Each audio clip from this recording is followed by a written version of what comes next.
Et oui, bonjour, la communauté de coups critiques, c'est encore moi, Pépé, et aujourd'hui, nous allons parler de situation et d'intrigue. Plus précisément, pourquoi est-ce qu'il est plus intéressant de prioriser le concept de situation avant celui des intrigues. Au premier coup d'œil, ça peut sembler peut-être nébuleux, ça peut sembler même être la même chose l'un et l'autre, mais il y a des nuances très importantes à apporter. C'est un sujet en fait que j'ai déjà abordé par le passé, et en cette nouvelle année 2026, j'avais le goût de revisiter ce thème que j'apprécie beaucoup, mais en fait de lui apporter une certaine nuance ou du moins un petit côté plus pratique. C'est ma première vidéo de l'année où il ne s'agit pas d'une critique vidéo, il ne s'agit pas d'une présentation de produit, c'est vraiment plus, on est là plus dans le game design, dans l'astuce jeu de rôle. Ainsi, je voulais vraiment, me réinventer, tenter de nouvelles choses. Écoutez, on essaye des affaires, on essaye des choses, alors je voulais vraiment revenir sur le sujet et apporter certains éléments supplémentaires afin que vous puissiez vous-même peut-être réfléchir à celui-ci et peut-être même faire des exercices à la limite presque, faire des réflexions à ce sujet si jamais ça vous intéresse, bien entendu. Ce qui pourrait ne pas être le cas et c'est tout à fait correct. Mais avant d'aller plus loin, on va prendre le temps de définir les deux termes. D'un côté, lorsqu'on fait mention de l'intrigue, il s'agit d'un déroulement structuré lors d'une partie, une suite de plusieurs événements. Un chemin A qui mène à un chemin B qui mène à un chemin C. Bref, vous l'avez déjà peut-être vécu, ce moment où vous avez l'impression de vivre un roman presque prédéfini plutôt qu'un réel monde interactif que vous pouvez influencer via votre personnage. C'est quelque chose que je pense qu'on a tous un peu déjà connu par le passé. C'est ces maîtres de jeu qui donnaient l'impression de vouloir plus écrire un roman que de réellement raconter une histoire presque collaborative, en quelque sorte, puisqu'elle le demeure, même si vous ne jouez pas un jeu narratif, il y a un côté de création qui se fait entre les participants autour de la même table. Le problème, selon moi, lorsqu'on prépare ce qu'on va dire une intrigue, donc vraiment un cheminement qui se suit, qui doit se suivre pour garder son sens, ça donne l'impression qu'on cherche à déterminer à l'avance des événements qui ne se sont pas encore produits, mais on le sait que ces événements-là vont arriver éventuellement. On est au point A, le point A existe, alors le point B peut exister et le point B existe parce que le A a existé. Si le A tombe, le point B n'a plus de sens. Le problème là-dedans, c'est que une séance de jeu de rôle, c'est vraiment plus une histoire qu'on raconte. C'est quelque chose qui arrive maintenant. C'est un ensemble de faits qui sont en train de se produire. On peut en faire un récit, on peut en parler, on peut raconter ce qu'il s'est passé. Mais sur le moment, c'est pas c'est pas une narration unidirectionnelle. Il n'y a pas juste le maître de jeu qui va partager des éléments. C'est une situation vivante et qui évolue selon les actions et les décisions des personnages. Donc, ça peut des fois être contre-productif et même se mettre des bâtons dans les roues de se dire qu'on prévoit d'avance que tel événement très précis va survenir puisque les personnages vont aller en ce sens précis. De l'autre côté, on a les situations. Et là, la différence entre les deux, au premier coup d'œil, justement, ça peut être nébuleux, mais c'est fondamental. Une situation, au contraire, se contente de poser un cadre. Vous m'avez déjà peut-être entendu parler, j'ai déjà utilisé ce terme-là dans plusieurs vidéos, le concept de bulle narrative, des événements qui pourraient survenir à des moments précis si les personnages y vont, mais comment s'y rendre, c'est très libre. Il y a un peu de ça là-dedans. C'est un ensemble de circonstances, un ensemble d'objectifs, de forces en présence et de tension. C'est un gros mélange de tout ça, mélangé dans le même chaudron, et les événements en fait qui vont découler de cet ensemble-là dépendent uniquement ou en très grande partie des décisions et des actions des personnages. Et parfois, c'est aussi juste dans la manière qu'on le présente, dans la manière qu'on prépare en fait une aventure. Parce que vous pouvez ne pas nécessairement avoir tout prévu, mais la présentation, ou du moins de la façon dont vous planifiez le tout et comment est-ce que vous espérez que le tout se déroule, ça peut vous mettre des bâtons dans les roues à la manière que le ferait justement une intrigue. Et là, on va prendre une mise en contexte. Mise en contexte, un enchaînement d'événements prédéterminés, une intrigue. Les personnages arrivent dans le hameau forestier de Ronceclair, au crépuscule. Ils apprennent qu'un enfant a disparu la veille, et en enquêtant, ils découvrent des traces menant à un ancien cercle de pierre dans la forêt. En s'y rendant, ils seront attaqués par des loups corrompus. Après le combat, ils trouvent un talisman druidique brisé, ce qui révèle qu'un ancien esprit sylvestre a été réveillé. Et les personnages doivent alors se rendre au vieux sanctuaire au cœur des bois, et à cet endroit, ils vont affronter l'esprit sylvestre, et durant le combat, le sanctuaire s'effondre, l'esprit est vaincu, l'enfant est libéré, et le village remercie les héros lors d'une fête tralali tralala. En soi, c'est pas grave, mais il y a un problème dans cette circonstance, ou du moins dans cette mise en contexte, où si les personnages cessent d'enquêter ou ne veulent pas enquêter, ça peut être difficile de les mener jusqu'à l'endroit précis où ils doivent suivre les traces, où est-ce qu'ils doivent se faire attaquer par un loup, trouver le talisman, affronter l'esprit, comprendre que le talisman a un lien avec l'esprit et que le talisman va les mener jusqu'à l'esprit. Chaque étape, en fait, est un maillon fragile que si un choix dévie, eh bien, l'intrigue casse. Et là, ça force le maître de jeu à, en quelque sorte, pousser le groupe de joueurs vers la direction qu'il souhaite. Et ça, c'est pas l'idéal, on va dire ça comme ça. Ça peut arriver. Ça peut arriver où on est vraiment sur le point d'atteindre un moment très important, un tournant vraiment qui a un impact incroyable sur l'histoire et que là, on se rend compte que ça dévie un peu ou qu'il y a un petit ralentissement qui se fait peut-être de la part des personnages. Et à ce sens, ça peut être, on va dire, pertinent et même encouragé de venir donner un petit coup dans, on va dire, le nid d'abeilles, histoire de faire réagir le tout et que les personnages se dirigent vers le point donné. Mais le problème dans la situation présente, l'exemple de Ronceclair, de l'esprit sylvestre et de tout ce que ça implique, c'est qu'il y a un élément qui casse, la majorité des autres éléments vont casser aussi, tout se défait, et là, le meneur de jeu doit continuellement, en quelque sorte, faire avancer, on va dire, le tout à sa manière, ou du moins suivre ses idées qu'il avait à la base pour pouvoir être sûr que les personnages vont vraiment, en quelque sorte, prendre connaissance des informations, une information après l'autre. Mais là, dans, on va dire, l'exemple 2, une mise en contexte sous forme de situation. Et là, vous allez voir, en soi, la nuance demeure vraiment minime, mais c'est dans la façon qu'on se prépare aussi en tant que meneur de jeu, en tant que meneuse de jeu, qu'on prend conscience, on va dire, des possibilités, et ainsi, on peut mieux se préparer, on peut mieux prendre en considération les différents chemins que pourraient emprunter les joueurs et rebondir sur leur initiative afin de faire évoluer l'histoire, afin que tout le monde puisse trouver cela pertinent et plaisant. Exemple 2. Le hameau de Ronceclair vit dans la peur. Depuis 3 jours, la forêt alentour se transforme, les animaux deviennent agressifs, les arbres saignent de résine noire, un enfant du village a disparu.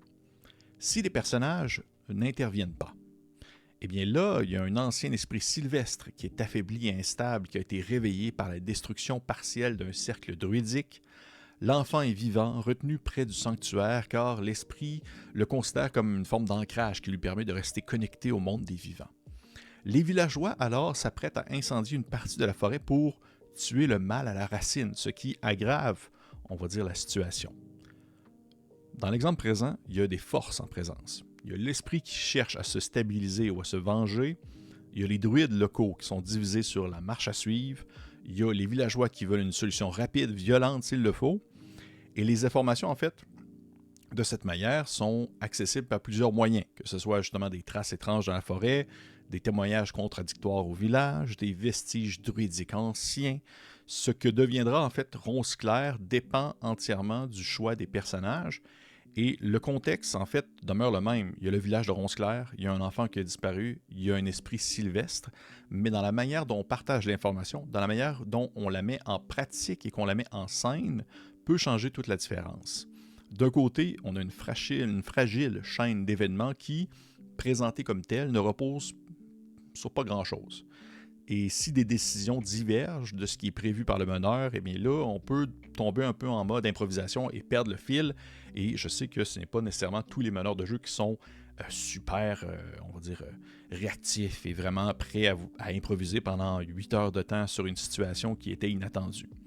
De l'autre, on a une mise en contexte qui est très semblable, mais on prend en considération que aucun événement n'est obligatoire.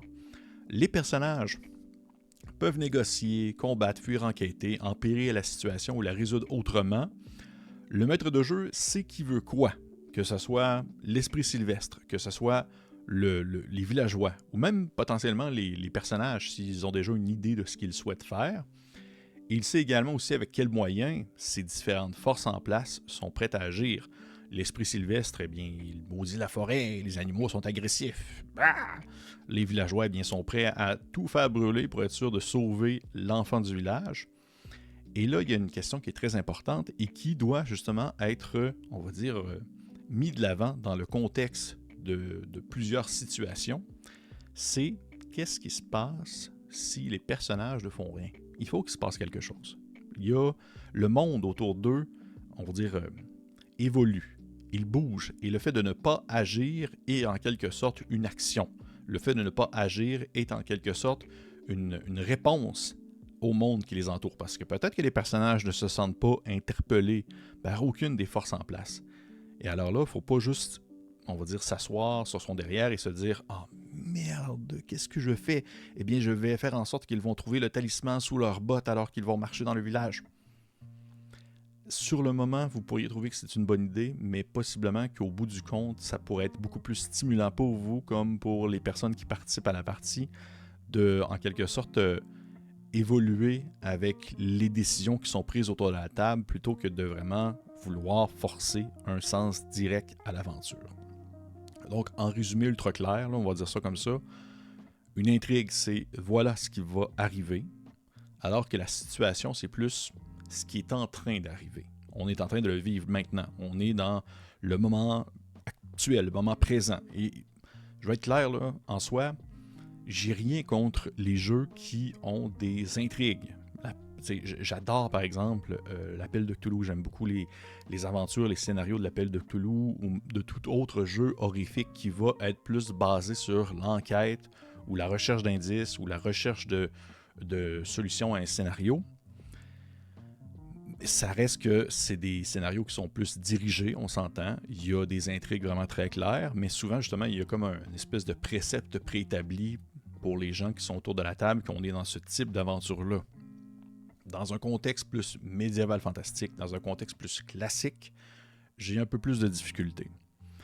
Et on s'entend qu'il y a des moments marquants dans une partie qui va exister parce que, justement, on ne le sait pas comment la partie va se dérouler, on ne sait pas comment l'intrigue va avancer, et l'échec fait partie du jeu, comme justement le choix des personnages. Ils doivent accepter le fait que les choix qu'ils vont faire pourraient avoir des conséquences terribles, pourraient avoir des conséquences absolument horribles à, on va dire, une situation donnée. Les personnages n'agissent pas.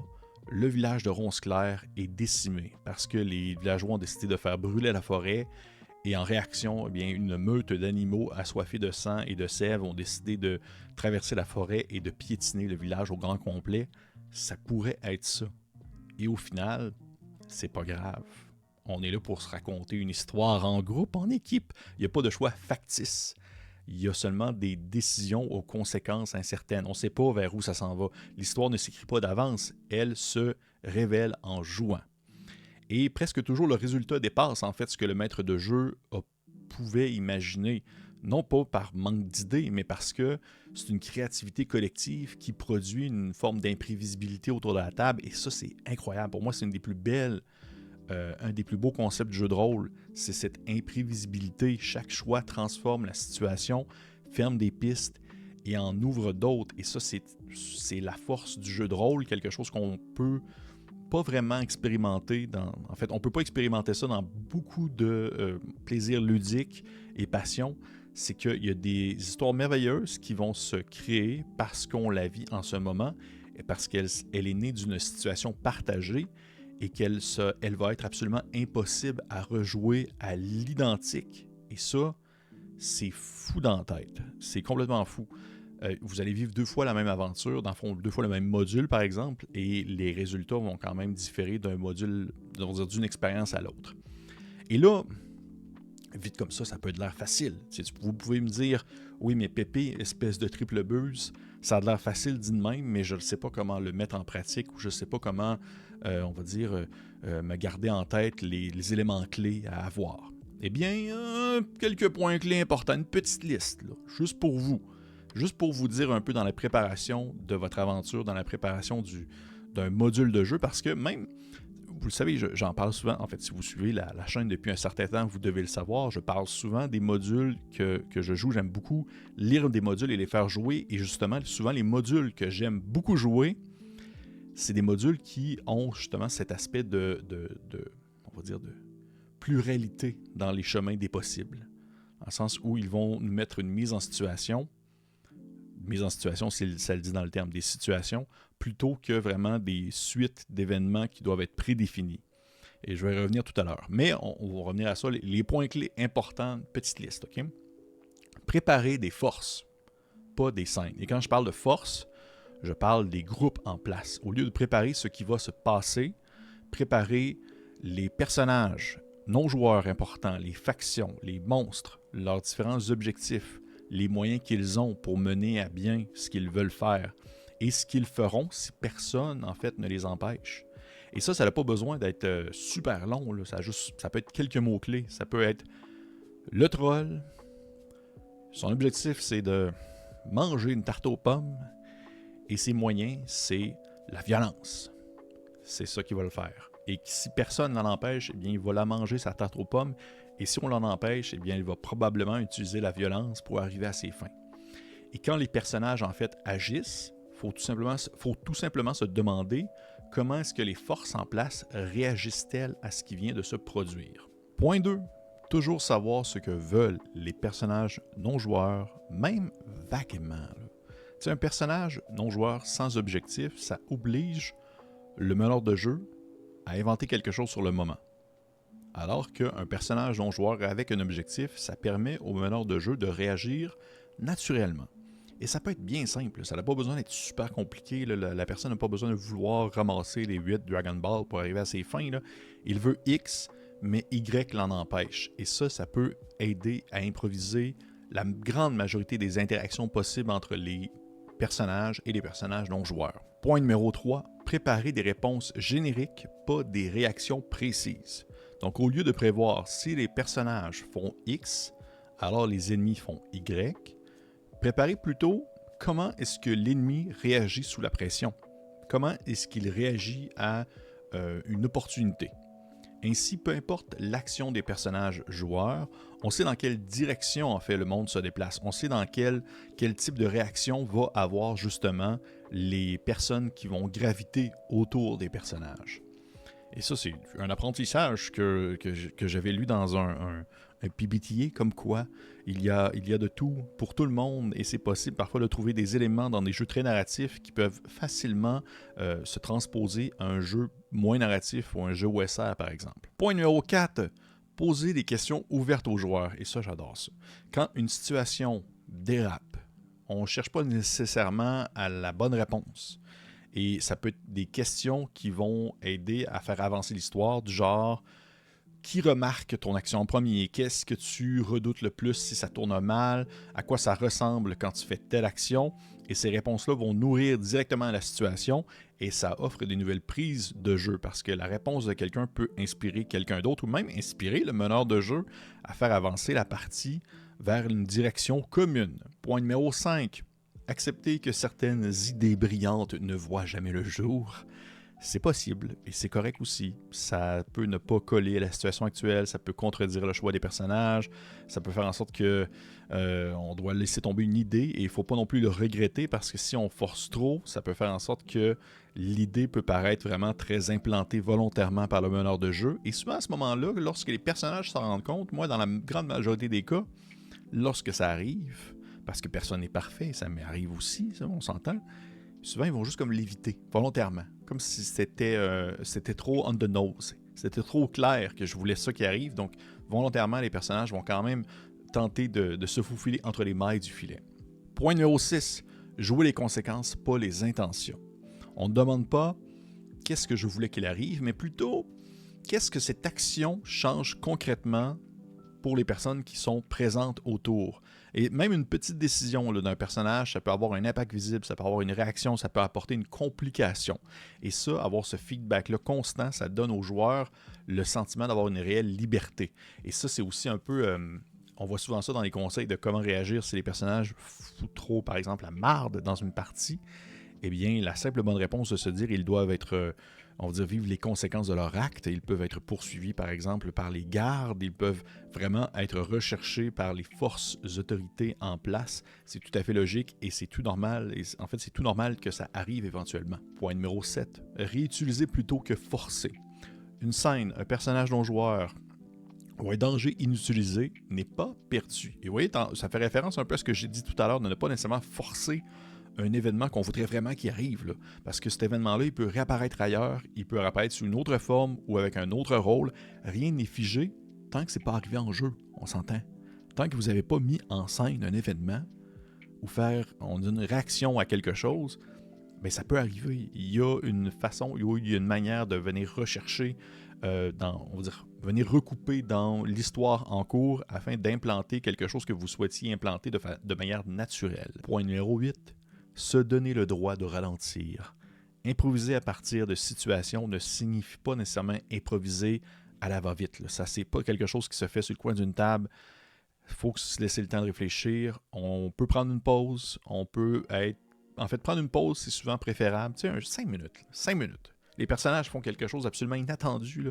Vous avez le droit de prendre un 5 minutes pour avoir quelque chose de logique à faire, plutôt qu'avoir une réaction précipitée qui va recréer un sentiment on va dire quasiment de chemin à suivre. Là.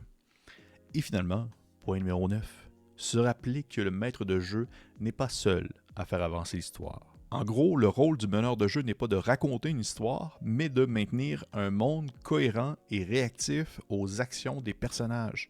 Et ça, même si je sais qu'au premier coup d'œil, plusieurs personnes pourraient interpréter ce que je viens de dire par ben là, le meneur de jeu a le droit d'avoir son fun, il a le droit d'implanter des choses qu'il veut, il a le droit. Ça ne vous empêche pas de le faire parce que l'histoire est en train de se dérouler, justement. Il n'y a rien qui vous empêche, qui vous limite à implanter certaines choses dans l'histoire à mesure que celle-ci se déroule. Il faut seulement faire attention sur la manière de le faire. Et c'est un peu ça le but de cette vidéo-là, afin de limiter les risques de déraillement via une improvisation spontanée et inattendue qui vient complètement déboussoler, on va dire, les actions, les intentions du meneur de jeu, ou au contraire, empêcher que ce soit justement trop sur des rails, alors que le meneur de jeu veut vraiment maintenir une emprise sur ce qui se déroule durant la partie. D'un côté comme de l'autre, ce n'est pas souhaitable.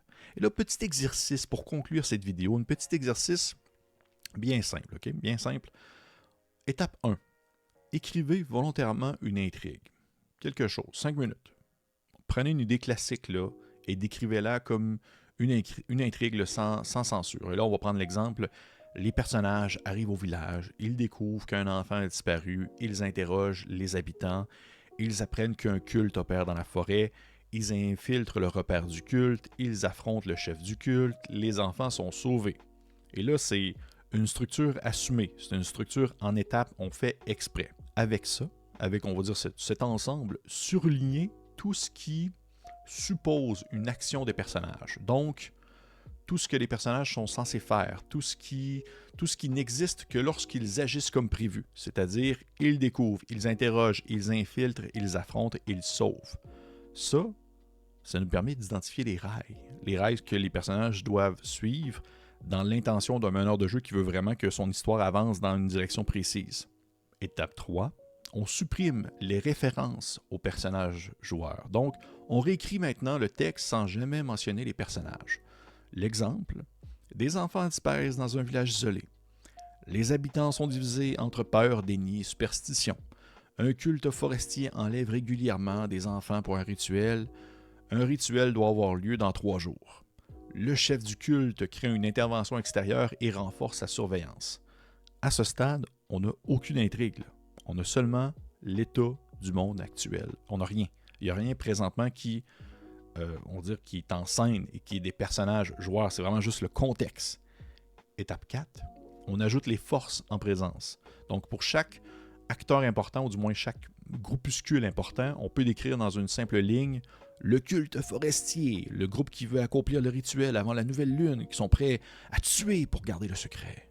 Le village, qui veut que les disparitions cessent, mais redoute les représailles. Le chef du culte, qui doute de sa foi, mais craint de perdre son pouvoir. Et les enfants captifs qui cherchent une occasion de s'échapper. Avec ça, on obtient une situation dynamique. On a la mise en contexte, on a les factions en place, on a les gens qui réagissent un peu entre eux, l'espèce de gros bouillonnement que je parlais tout à l'heure, lorsqu'on mélange absolument tout ensemble dans un gros chaudron et qu'on voit qu'est-ce qui bout. Étape 5, on écrit ce qui se passe si les personnages n'interviennent pas. L'étape clé, quelque chose que je trouve quand même assez important dans le contexte actuel, puisque c'est toujours dans cette idée, dans cet idéal de il se passe toujours quelque chose, même lorsque les personnages n'agissent pas. Par exemple, jour 1, un nouvel enfant disparaît. Jour 2, les villageois accusent un innocent parce qu'ils ne sont pas conscients de l'existence du culte. Jour 3, le rituel est accompli. Les enfants survivants sont marqués à vie et plus tard, ils vont devenir des nouveaux membres du culte. Et ça, c'est pas un scénario. C'est la trajectoire par défaut. C'est pas une intrigue. C'est ce qui se passe, tout simplement, si personne ne fait rien. Les personnages joueurs plutôt, rentrent dans le village, ils vont dans l'auberge, ils dorment là pendant 5 jours. C'est ça qui se passe à l'extérieur de l'auberge pendant ce temps-là. C'est la trajectoire par défaut. Étape 6. On prépare 5 conséquences, pas 5 scènes. Donc, écrire des conséquences possibles, indépendantes de la méthode des personnages. Donc, le culte se disperse s'il est exposé publiquement dans la ville. Le rituel échoue si un composant manque. Le village peut se retourner contre les personnages joueurs s'ils sont trop insistants ou si justement ils représentent des étrangers, donc peut-être des membres du culte. Un enfant peut s'échapper seul, en fait, du culte et venir avertir les gens. Une force extérieure, comme par exemple une inquisition, une milice peut intervenir justement pour réagir au fait que des enfants disparaissent. On est prêt à improviser dans toutes les directions possibles, rendu là. Et finalement, étape 7, le test mental express en 2 minutes. On se pose les questions suivantes. S'ils ignorent totalement le problème, s'ils accusent la mauvaise personne, s'ils négocient avec le culte, s'ils déclenchent un chaos incontrôlable, si vous êtes capable de répondre sans réécrire en fait votre préparation, sans vraiment devoir changer tout ce que vous avez déjà prévu, eh bien selon moi, l'exercice est considéré comme réussi parce que vous vous êtes mis des balises, vous vous êtes mis une zone, disons un terrain dans lequel vous pouvez jouer et ça vous permet un peu de réagir aux actions des différents personnages, qu'ils décident de faire quelque chose ou non. Et donc la règle d'or à retenir dans ce contexte, c'est si la préparation cesse de fonctionner, dès que les personnages font un choix inattendu, c'est pas vraiment une situation rendue là, c'est une intrigue qui pousse dans une direction précise. En soi, c'est pas grave.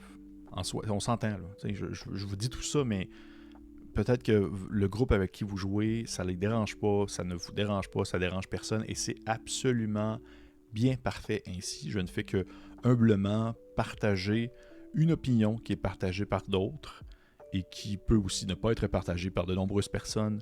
L'idée, c'est de varier les plaisirs, varier les styles de jeu, varier les manières de faire et démontrer que ça fonctionne. D'agir de certaines façons, de se préparer d'une certaine manière, ça peut fonctionner. Et là, je voulais prendre un simple, rapidement, un petit exemple. Là. J'ai reçu cette petite aventure-là que j'avais déjà en PDF, que j'aime beaucoup, qui s'appelle Cairnvale. Cairnvale, c'est une aventure dans une forêt pour Cairn qui se déroule avec plusieurs justement factions, avec une espèce de fête foraine un peu bizarre qui représente possiblement une menace pour les personnages. Et la manière que l'aventure elle est présentée, là, c'est pour montrer un peu que même les aventures écrites, les aventures qui sont déjà préécrites, là, vous animez une partie, vous animez un module préfet. Ce module-là vous offre la possibilité d'avoir un terrain de jeu ouvert et qui n'est pas une ligne directrice. Et parfois, les gens peuvent avoir cette impression-là. Souvent, je vais avoir des commentaires sur des groupes Facebook qui vont dire « Oh, moi, je n'aime pas de module préécrit parce que ça me force à aller dans une telle direction. » Bien, ça montre que les modules, eh bien, ils peuvent être un terrain de jeu très ouvert et qui propose de multiples choses sans pour autant que vous soyez obligé de justement suivre une ligne précise. Et là, juste pour montrer, je vais faire apparaître à l'écran pour Carnival, qui possède en fait justement, en quelque sorte, ses habitants, qui sont un peu les factions en jeu, que ce soit le maire du village, que ce soit les fées que vous pourriez rencontrer, que ce soit les autres menaces ou les autres personnages non-joueurs avec lesquels vous pouvez interagir. Ce sont des gens qui ont des objectifs, qui se décrivent une ligne, c'est tout, juste une ligne. C'est ça qu'ils veulent ou c'est ça qu'ils sont en train de penser au moment où l'aventure se déroule, parce qu'on s'entend des fois l'aventure peut se dérouler dans un moment très court et ça fait en sorte que les gens n'ont pas nécessairement des idées préconçues super poussées. Ils peuvent avoir un besoin primaire immédiat du genre dormir, avoir un bon repas, je veux juste qu'on me laisse tranquille, et ça peut être aussi bien parfait comme ça. Donc le module a ça, mais également aussi justement une liste de possibilités sur des zones que les personnages peuvent explorer et comment est-ce que ces zones peuvent avoir une interaction les unes avec les autres, mais rien qui oblige les personnages à suivre une ligne précise. Ils font un peu ce qu'ils veulent, mais il y a quand même des possibilités ici et là pour faire avancer, en quelque sorte, les situations dans une histoire commune, partagée par tout le monde, même si elle est préécrite, même si elle est préexistante, ça reste que ça se crée pendant qu'on la joue. Et ça, c'est merveilleux. Hey, oui! Donc, 2026 s'est lancé. Première capsule, astuce, jeu de rôle, game design. Oh, j'espère que vous avez aimé ça. J'ai comme voulu un peu lancer des idées, plus des exercices, des points clés à garder en tête, chose que je faisais peut-être moins avant. Donc, dites-moi ce que vous en avez pensé. Est-ce que c'était pertinent? Est-ce que c'était ennuyant? Est-ce que c'était plate à s'en péter la tête? C'est vous qui vous pouvez... En fait, c'est à vous de me le dire. Je vous encourage fortement, bien entendu, si ce n'est pas fait, de liker, commenter, partager.